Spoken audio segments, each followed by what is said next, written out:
Well, good morning, everyone. It is a deep honor to be here in the presence of warriors and in the presence of heroes.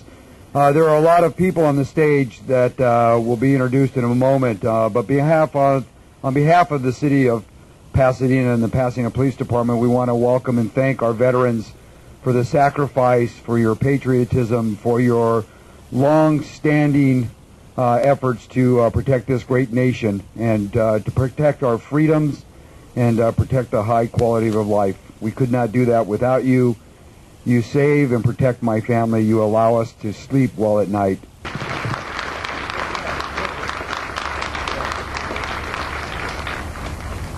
That sounds like a pretty good chief of police to me. So let's give him another hand.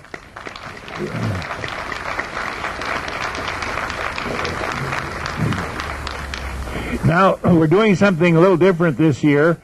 First Sergeant Turner from Blair is going to tell you something about these uniforms that you see out here and something about their history and what they represent. And he looks like he's in his work uniform right now, so he must be very active. You keep these guys trained, do you? Right. All right, well, let's see what you have to say about those uniforms. Thank you. Good morning. Good morning.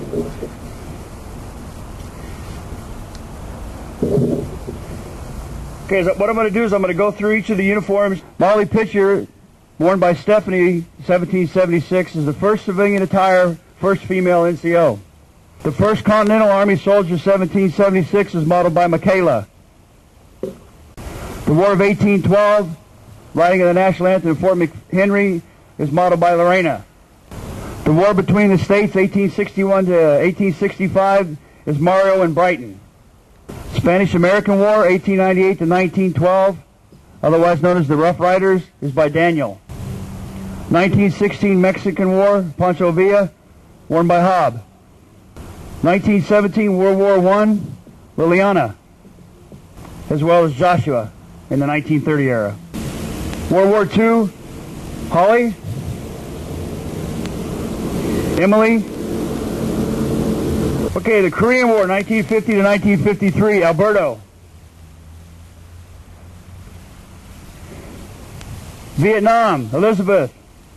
Second generation Vietnam, Desiree. Taylor. The Grenada, Panama, and the Cold War, Saul. The DCUs by Tiffany.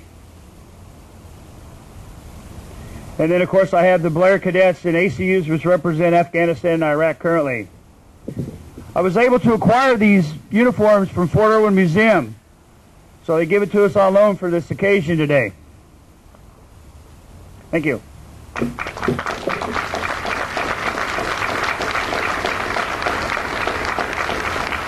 Our goal has always been to get these kids into college. Everything we do is pointing to push them to get their grades up. If you want to go to camp, you can't have any Fs. If you want to become a squad leader, you got to have a 2.0 grade point average. If you want to become a platoon leader, you got to have a 2.5. And it works. The teachers are absolutely our biggest fans in the school. And that applies to every one of these programs. Many of them, I would say 40% of them stay with us for 4 years. And those are the youngsters that are sitting on top of the world when they graduate. Because they are all 2.8, 3.0, 3.2, and they have 4 years of leadership training, because that's what the program is based on. Reserve Officers Training Corps. We're teaching them to make the sacrifices and do the work necessary to become leaders. Expect the strength to improve. We know the quality of the kids are improving. After a couple-year hiatus, we're again getting a majority of our graduating seniors to enroll in the 4-year college. Previous to that, some of our top-ranked students were taken out automatically by the administration to put them in a special program, the International Baccalaureate program, so we kind of struggled for a while, and we lost some of our gee whiz figures. But before that, we were getting 65% of our graduating seniors to enroll in a four-year college, while the schools themselves are 20-30%. So it's the focus on them and what their responsibilities are, what their relationship with each other is, how they support each other. They work in teams that you would not believe. Every night, the first sergeant and I were there until at least 5:30 at night.